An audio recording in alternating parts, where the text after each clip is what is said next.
I knew something was wrong the moment my phone buzzed with a calendar invite instead of a call. No explanation. No "can we talk?" Just a formal subject line. Meeting, legal counsel office, Thursday 10 a.m. That was how my family did things when they wanted control.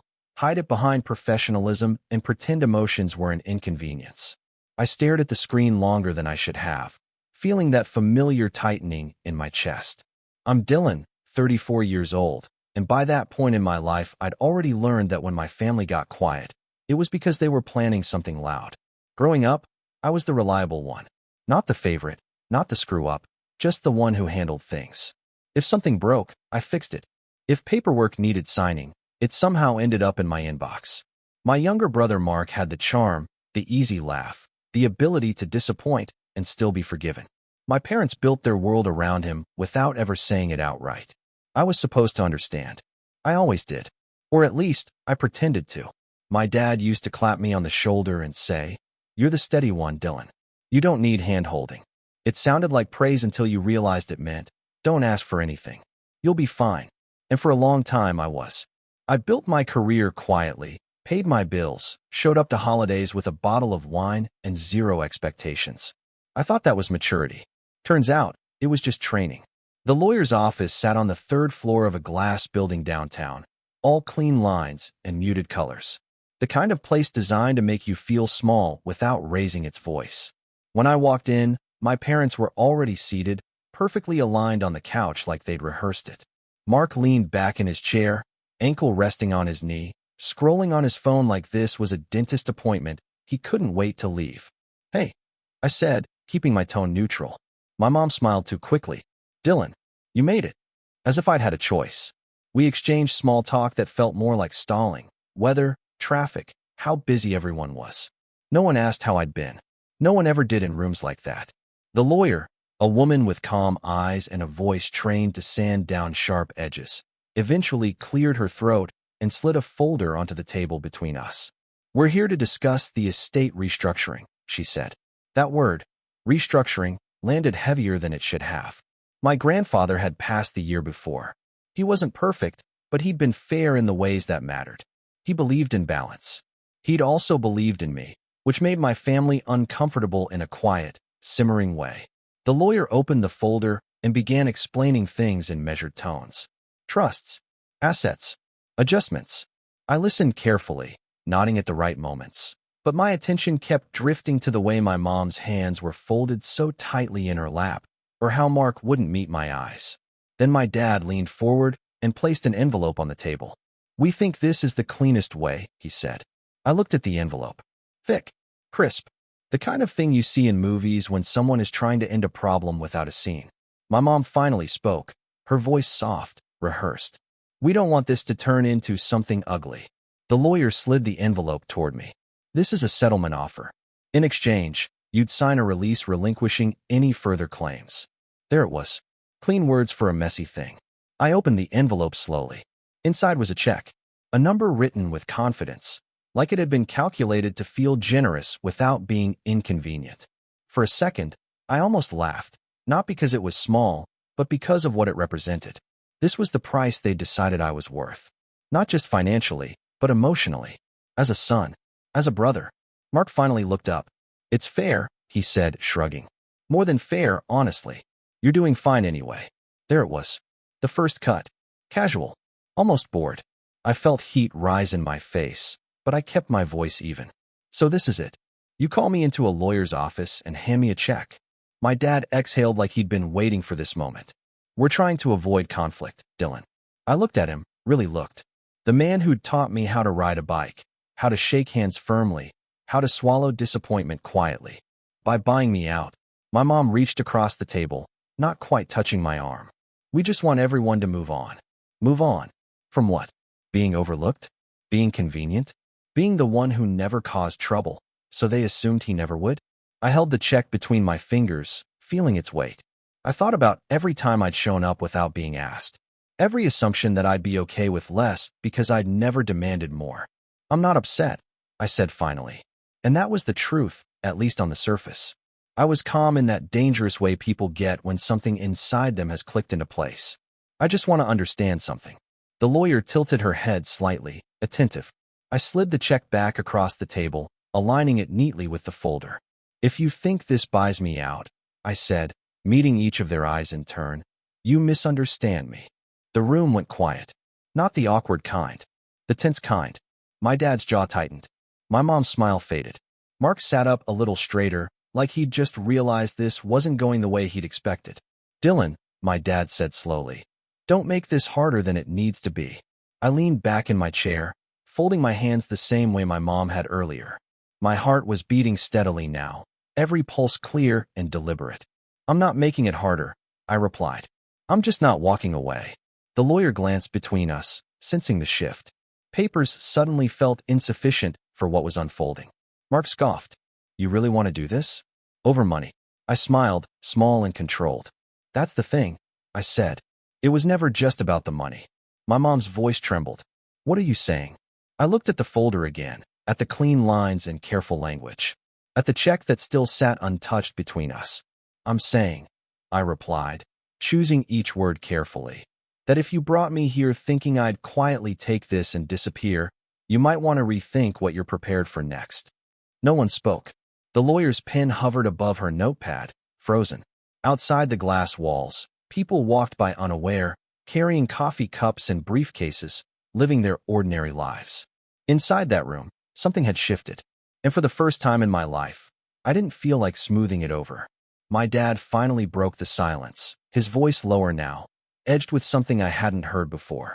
Then we'll have to proceed differently. I met his gaze and nodded once. I figured you would. And that was the moment I realized this meeting was never meant to end things. It was meant to start a fight they assumed I wouldn't show up for. I didn't leave the lawyer's office feeling triumphant. I left feeling alert, like something in me had finally woken up after years of half-sleep. The city outside looked the same, traffic crawling, people glued to their phones, but my head was loud in a way it hadn't been before. That meeting kept replaying itself, little details looping over and over. The way my mom wouldn't meet my eyes when she slid the check forward. The way Mark said, "You're doing fine anyway," like it was a diagnosis, not an assumption. The way my dad said we'll have to proceed differently as if he'd just mentally switched strategies. I told myself I'd give it time. Families say stupid things under stress. Lawyers make everything colder than it needs to be. I went home, cooked dinner, tried to focus on a show I'd already seen twice. But my phone stayed face down on the table, and every time it buzzed, my stomach tightened. The first message came the next morning. Not from my parents, but from my Aunt Carol. She was my dad's sister, the kind who smiled a lot, but always seemed to be taking notes.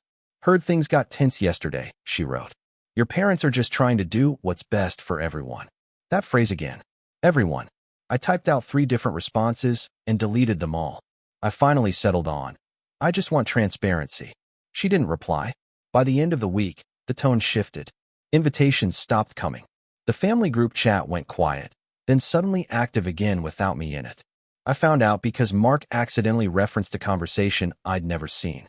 When I asked him about it, he sent a thumbs-up emoji and nothing else. I started getting calls from my dad, but they weren't conversations. They were lectures disguised as concern.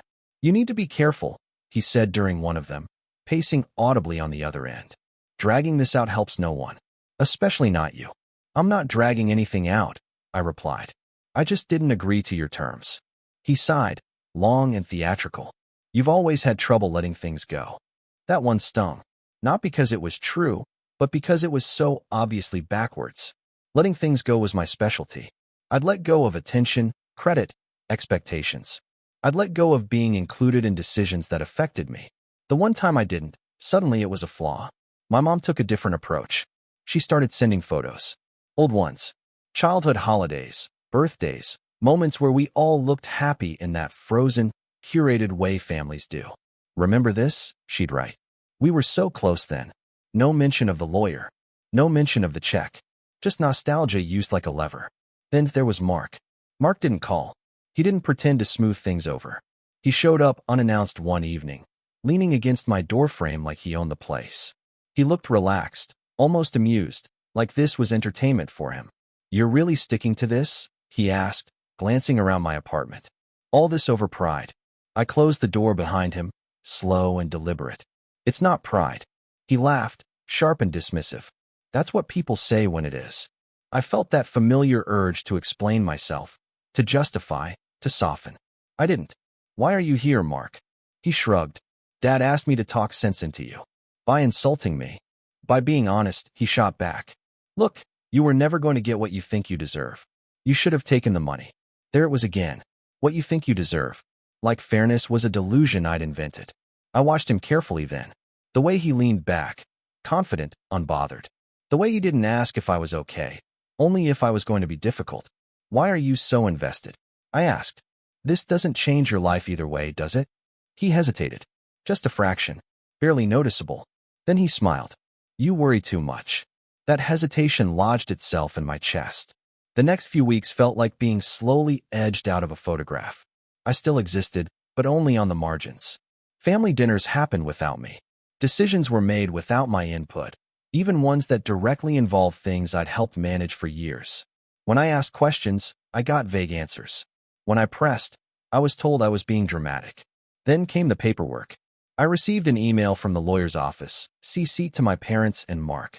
It was polite, professional, and deeply unsettling. It outlined next steps in the estate restructuring process and referenced documents I had never seen. Amendments, transfers, authorizations that apparently no longer required my consent. I called the lawyer immediately. I think there's been a mistake, I said, keeping my voice steady. I haven't agreed to any changes. There was a pause. According to our records, she replied carefully, your consent is no longer required under the revised framework. My heart thudded. Revised how? Another pause. Longer this time. Perhaps it would be best to discuss this with your family. I hung up and sat there, staring at my phone like it might explain itself if I waited long enough. That night, I drove to my parents' house. I hadn't planned to. I just ended up there. The lights were on. Cars in the driveway. I walked in without knocking, something I hadn't done since I was a teenager. They were all there. Mom, Dad, Mark. Papers spread across the dining table. Notepads, folders, a laptop open to something I couldn't see. Everyone froze when they saw me. What's going on? I asked. My dad stood up slowly. You should have called first. I tried, I said. No one answered. Mark closed the laptop halfway. Too late. I'd already seen my name on the screen. Or rather, my absence. We're finalizing things, my mom said softly. There's no need for you to be upset. I laughed then. I couldn't help it. It came out sharp and hollow. You're restructuring an estate that includes assets I helped build, without me, and you're telling me not to be upset? You forfeited your seat at the table, my dad snapped. The moment you refused to cooperate. There it was. The punishment. Clear and unambiguous. I felt something crack inside me then. Not anger. Something colder. So that's it? I asked. Because I didn't take your check, I'm out? Mark finally spoke, his voice smug in a way that made my skin crawl. You walked away, remember? That's what everyone thinks. I turned to him slowly. What do you mean? He smirked. Come on, Dylan. Don't act surprised. The story is you got emotional, refused a fair offer, and decided to move on. Clean break. Makes things easier. My mom didn't correct him. My dad didn't deny it. That's not what happened, I said, my voice barely above a whisper. It is now, my dad replied. I looked around the room, at the faces I'd trusted my entire life. At the papers I wasn't allowed to read. At the quiet agreement humming between them. You lied, I said. You told people I walked away. It was necessary, my mom said quickly. You were making things complicated. Something in me hardened completely then. Necessary for who? No one answered. I took a step toward the table. My dad moved in front of it instinctively, blocking my view. That told me everything I needed to know. What did you change? I asked. What did you take? Mark rolled his eyes. You're being paranoid. I leaned closer, my voice steady, dangerous in its calm. Say it. He hesitated again. Longer this time. Then he glanced at my dad, who gave the slightest nod. Mark exhaled. The company, he said. Your shares. They were reassigned. The room seemed to tilt. Reassigned to who? He met my eyes, and for the first time, there was no humor in his expression. To me. My chest tightened so hard it felt like I couldn't breathe. You couldn't do that without my signature. Mark smiled, slow and satisfied. That's the thing, he said. Turns out, you already signed. I stared at him, my mind scrambling, flipping through memories, documents, moments where I'd trusted them without question. That's impossible, I said. I never. My dad interrupted, his voice firm. Do you remember the financial power of attorney you signed years ago? When you said you trusted us to handle things. The words landed like a physical blow. I remembered. Of course I did. A stack of papers after my grandfather got sick. This is just in case, my dad had said. For efficiency. I'd signed without hesitation. Because that's what I did. I trusted. I didn't complicate things. My mom's voice shook. We didn't think you'd make it difficult. I felt sick. Truly sick. You used that, I said. You waited until I disagreed. And then you used it. Mark folded his arms, looking almost proud. You should have taken the check. I backed away from the table, from all of them, my legs unsteady. Everything I thought I understood about my family collapsed into something ugly and deliberate. This wasn't favoritism anymore. This was theft wrapped in family language. I turned toward the door, my head buzzing, heart pounding. My dad called after me, his voice sharp. Don't do anything you'll regret. I paused, my hand on the doorframe. You already did, I said quietly. As I stepped outside into the night, my phone buzzed in my pocket. A new email notification. From the lawyer. Subject line, confirmation of transfer.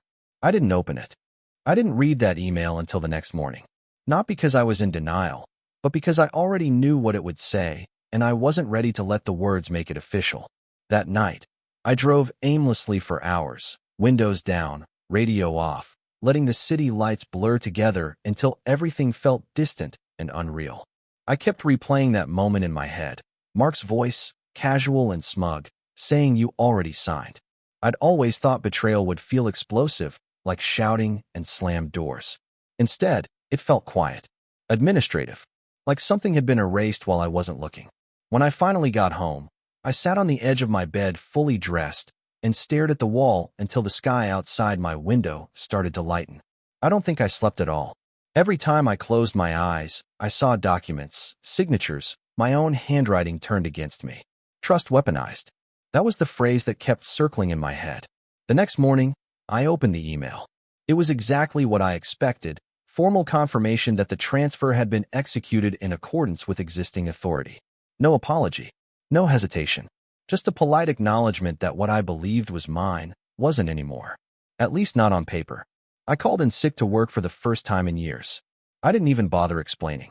I just said I wouldn't be in and hung up before anyone could ask questions. Then I sat on my couch and let the weight of it all settle. The anger came in waves, sharp and hot, followed by something worse, doubt. Maybe I should have taken the check. Maybe I really had been naive. Maybe this was my fault for assuming fairness where there had never been any. The calls started coming later that day. Not from my parents. From people I didn't expect. Old family friends. Distant relatives. All saying variations of the same thing.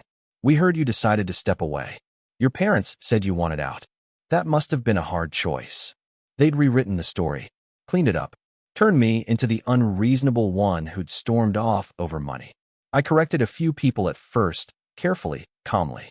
Most of them went quiet after that. A few gently suggested I let it go. Family is family, they said. Is it worth tearing everyone apart? I stopped answering after that. The lowest point came a week later, when I logged into an account I'd helped manage for years and found my access revoked. No warning. No explanation.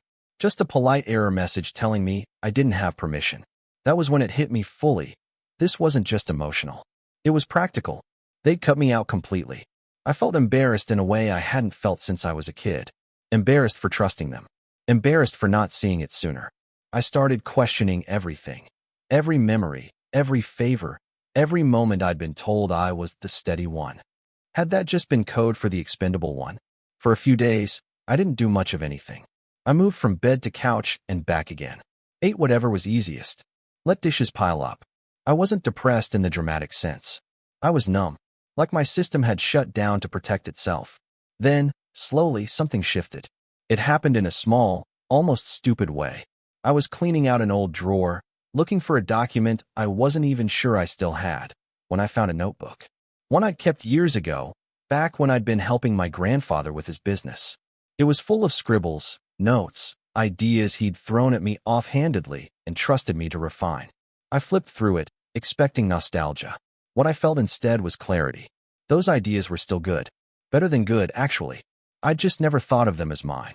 For the first time since everything fell apart, I sat at my desk with intention.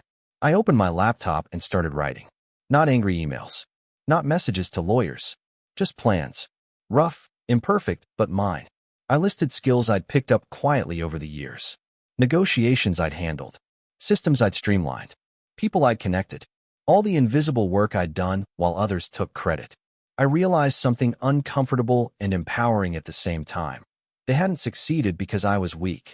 They'd succeeded because I'd been useful. And usefulness didn't disappear just because they'd taken my title. That realization didn't fix everything overnight. I still had bad days. Days when I woke up with that heavy feeling in my chest, when I'd reach for my phone instinctively and remember there was no one on the other end anymore. My mom sent one message during that time. Just one. "We're worried about you." No apology. No acknowledgement. I didn't reply. Instead, I started making quiet moves. I reached out to an old colleague I trusted, someone who'd seen my work firsthand without family bias. We met for coffee. I didn't spill everything. I just said I was exploring options. He listened, asked thoughtful questions, and by the end of the conversation, offered to introduce me to someone who might be interested in partnering on a project. That introduction led to another, and another. Nothing flashy. No big announcements. Just steady progress. The kind I was used to. I worked late nights again, but this time it felt different. Not like obligation. Like reclaiming something. I was building without asking permission, without waiting for approval. Every small win felt earned in a way nothing in my family ever had. There were moments of temptation. Moments where I considered calling my dad and demanding explanations. Or showing up unannounced again and forcing a confrontation. But each time, I stopped myself. Not because I was afraid, but because I was starting to understand something important. They expected me to react. They expected anger, desperation, threats. What they didn't expect was silence paired with momentum. A month passed. Then two. The noise around me faded. Fewer calls. Fewer concerned messages. I started sleeping better. Eating better. Thinking more clearly. I even caught myself laughing one evening, genuinely, at something stupid on TV. It startled me. It felt like proof that they hadn't broken me after all. One afternoon, I got a notification from a professional platform I hadn't updated in years. Someone had viewed my profile. Then another. Then a message. An inquiry about consulting. Legitimate. Specific. Interested in my experience. I stared at the screen for a long time before replying. That night, I updated my resume. Not out of panic, but pride. I wrote it honestly. No downplaying. No deferring credit. Just facts. Just work. Just results.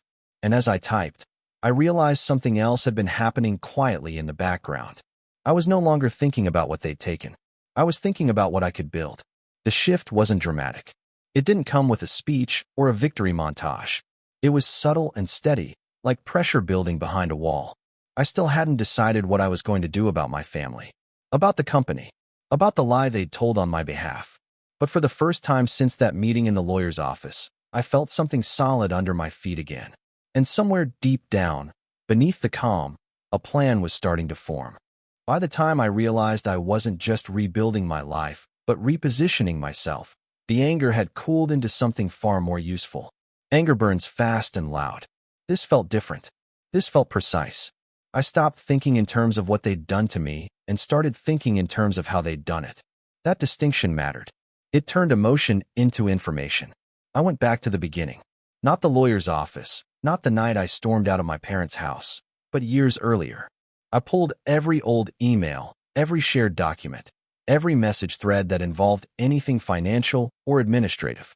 I didn't do it all at once. I treated it like a long-term project, because that's what it was. An excavation. I wasn't looking for outrage. I was looking for patterns. And patterns were there, once I stopped assuming innocence. My father liked to talk about efficiency.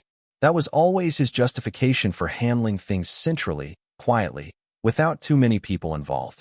Less mess, he'd say. Cleaner that way. What I saw now was control disguised as order. Every major decision had flowed through him, even when it technically shouldn't have. Mark's involvement had increased steadily over the years, not because he'd suddenly become capable, but because my dad had positioned him that way. I started keeping notes. Not dramatic ones. Just facts. Dates. Who said what? When authority was granted and how it was used. I wasn't sure yet what any of it meant, but I knew one thing. The power of attorney had been a doorway, not a weapon on its own. It had enabled things, but it hadn't justified everything. That distinction became my anchor. At the same time, my professional life kept gaining traction. The consulting inquiries turned into actual contracts. Small at first, then larger. I was careful about who I worked with. I asked more questions than I answered. I listened. People talked. They always do. Especially when they think you're just a neutral professional and not someone quietly recalibrating their entire worldview. One conversation, in particular, stuck with me. I was meeting with a mid-sized firm that operated in the same general space as my family's company. Not a competitor exactly, but adjacent enough to overlap. Over coffee, one of the partners casually mentioned a recent acquisition my family's company had made. Bold move, he said. Surprised they had the liquidity for it. I kept my expression neutral. Why is that? He shrugged. We'd heard they were tight. Leveraged more than they let on. That was new. I didn't press him. I didn't need to. The seed had been planted. Over the next few weeks, similar comments surfaced in different contexts. Nothing explicit. Just hints. Concerns. Side glances. The kind of things people say when they assume you already know. I realized my family's version of events wasn't just dishonest to me. It was selective to everyone. That realization changed my approach. I stopped thinking like a wronged son and started thinking like an outsider with insider knowledge. Someone who understood the internal logic of the operation without being emotionally invested in preserving its image. I began mapping relationships. Vendors, partners, consultants. I wasn't contacting them directly, but I was paying attention, reading between lines, tracking shifts. Meanwhile, my family stayed silent. No more "we're worried about you" messages. No invitations. No updates. The quiet felt intentional now, like they were hoping time would dull the edges. That I'd settle into my new life and stop looking backward. They underestimated how good I'd gotten at working in silence. The first real confirmation came from a document I almost overlooked. Buried in an old shared drive, labeled something generic and forgettable. I only opened it because I recognized the formatting. My grandfather's formatting.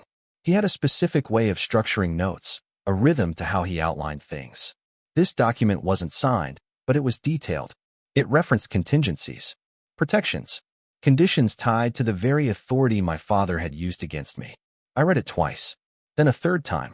It didn't undo what had been done, but it complicated it. There were clauses my dad had never mentioned, safeguards that triggered under specific circumstances. Circumstances that, based on recent actions, might very well apply. My grandfather had been many things, but careless wasn't one of them. He'd trusted my father, yes, but not blindly. He'd built in friction, checks that required honesty to function. I closed the document and sat back, heart pounding. This wasn't a smoking gun. Not yet. But it was leverage. The kind that didn't announce itself until it was too late. I didn't confront anyone. I didn't even tell anyone what I'd found. Instead, I made one quiet decision that changed everything. I hired my own lawyer. Not the kind my parents liked. Not someone who specialized in smoothing things over. I found someone meticulous, curious, a person who listened more than they spoke and asked uncomfortable questions without flinching. Our first meeting lasted 3 hours. I didn't dramatize. I didn't editorialize. I laid out the facts exactly as I understood them, including my own mistakes. When I finished, he leaned back and steepled his fingers. They assumed you wouldn't look too closely, he said. Yes, I replied. They've always assumed that. He nodded slowly. That assumption may have cost them. That was the first time anyone had said something like that out loud. We didn't act immediately. That was his advice, and I agreed. Reaction was what my family expected, what they were prepared for. Preparation, on the other hand, took time. And time, I was learning, was finally on my side. Over the next couple of months, I did 2 things in parallel. Publicly, I continued building my independent career. Quiet successes, new contracts, a growing reputation separate from my last name. Privately, I gathered information. Carefully, legally, ethically. I let my lawyer guide the process. We requested documents through proper channels. Asked questions that seemed innocuous but weren't. Not enough to alarm anyone, but enough to establish a trail. Then, one afternoon, my phone rang. It was Mark. I almost didn't answer. Almost. But curiosity won. Hey, he said, like we were just 2 brothers catching up. Dad mentioned you've been busy. Busy enough, I replied. He laughed lightly. Good. That's good. Listen, we were thinking, maybe it's time to put this whole thing behind us. I pictured him leaning back in his chair, confident again. What does that look like? I asked. A conversation, he said. No lawyers. Just family. I smiled to myself. No lawyers. Of course. I'll think about it, I said. Great, he replied quickly. Too quickly. We just don't want things to get complicated. After we hung up, I sat there for a long moment, staring at my phone. Then I forwarded the call details to my lawyer with a single line. They're getting nervous. He replied a few minutes later. As they should. That was when I knew the setup was almost complete. They'd assumed I was isolated. That without access, without title, without family backing, I'd fade. Instead, I'd become something they hadn't accounted for. Independent, informed, and no longer interested in protecting their version of the truth. I wasn't ready to make a move yet. Not publicly. Not directly. But the board was set, and the pieces were finally in positions they hadn't chosen. The next step wouldn't be loud. It would be undeniable.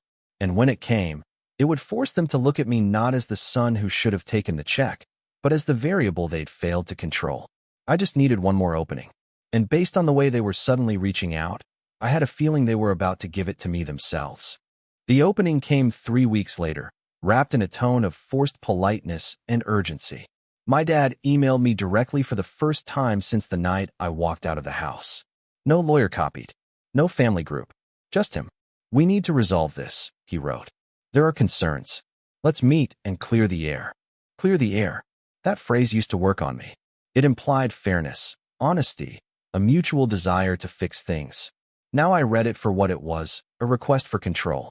I agreed to meet. I suggested a neutral location. He insisted on the lawyer's office. I let him. When I walked into that same glass-walled building, I felt none of the anxiety I'd felt months earlier. No tightening chest. No rehearsed explanations. I felt prepared in a way that surprised even me. My lawyer met me in the lobby. He didn't speak much. He didn't need to. Everything had already been said in preparation. My parents were already inside the conference room. Mark was there too, standing near the window, phone in hand. He looked annoyed when he saw my lawyer step in behind me. I thought we agreed, Mark said, irritation leaking into his voice. No lawyers. I smiled politely. I agreed to a meeting, not to being unprotected. My dad's expression hardened. This doesn't need to be adversarial. No, I replied calmly, taking my seat. It just needs to be accurate.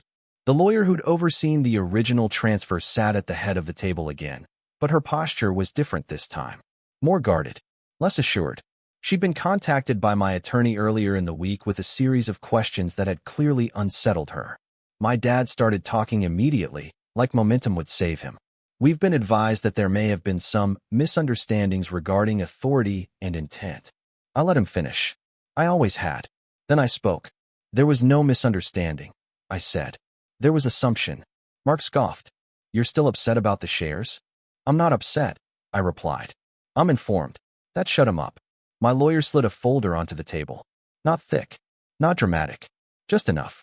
We conducted a review of the estate framework as originally structured, he said evenly, including documents authored by your father's predecessor. My mom stiffened. My father wouldn't. Your father anticipated exactly this scenario, my lawyer continued gently, which is why he included conditional limitations on the power of attorney. Limitations that were triggered when authority was used to materially disadvantage a beneficiary without disclosure. The room went quiet. Mark frowned. That's not how. It is, my lawyer replied. And the documentation supports it. My dad leaned forward. Those clauses were meant for extreme circumstances. Yes, I said. And you created one. I watched the color drain from my mother's face as my lawyer continued, laying out the timeline. The unsigned memorandum. The safeguards. The requirement for notification. The failure to disclose material changes to me while representing publicly that I had voluntarily withdrawn. That misrepresentation, my lawyer said, exposes the transfer to reversal. Mark stood abruptly. You're threatening us? No, I said quietly. I'm correcting you. My dad's voice shook for the first time. What do you want? That question landed differently now. Not dismissive. Not confident. Afraid. I want the transfer voided, I said. Immediately. I want my shares restored. And I want a formal correction issued to every party you told I walked away. That would destroy trust, my mom whispered. I met her eyes. You destroyed trust when you used mine against me. The lawyer at the head of the table cleared her throat. Given the circumstances, she said carefully, I would advise compliance. Mark laughed, brittle and forced. This is ridiculous. You don't even work there anymore. I don't need to, I replied. I own part of it. My dad closed his eyes. Just for a moment. Then he nodded once, like something had finally snapped into place. And if we don't, my lawyer didn't hesitate. Then we proceed. Publicly. That word did the damage. They knew what that meant. Audits. Questions. Partners getting nervous. The careful image my father had cultivated for decades cracked under the weight of potential scrutiny.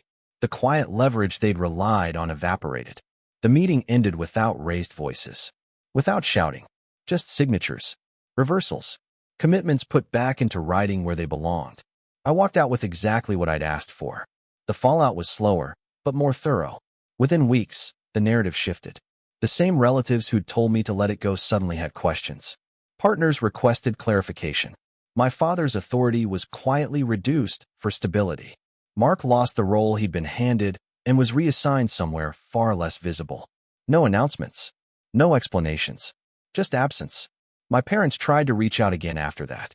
Invitations. Apologies that never quite reached accountability. I responded once. Briefly. Cordially. I told them I needed space. They didn't argue. I returned to the company briefly, not to reclaim a seat at the table, but to set terms. I transitioned my shares into a structure that limited unilateral control. Then I stepped back again, on my own terms this time. The strangest part wasn't the revenge. It was the relief. I didn't feel vindictive. I didn't feel triumphant. I felt finished. Months later, I ran into my dad at a professional event. We exchanged nods. Nothing more. He looked older. Smaller somehow. The power dynamic that had defined our relationship for my entire life was gone, and neither of us reached to recreate it. As for Mark, I haven't spoken to him since. I hear things. That he still tells people I overreacted. That I made things difficult. I let him. I know the truth. I didn't raise my voice. I didn't make a scene. I didn't take the check. I let them believe I was walking away, right up until the moment they realized I never had. And the last thing I learned from all of it is this. Some people mistake your silence for surrender, right up until it costs them everything they thought they owned.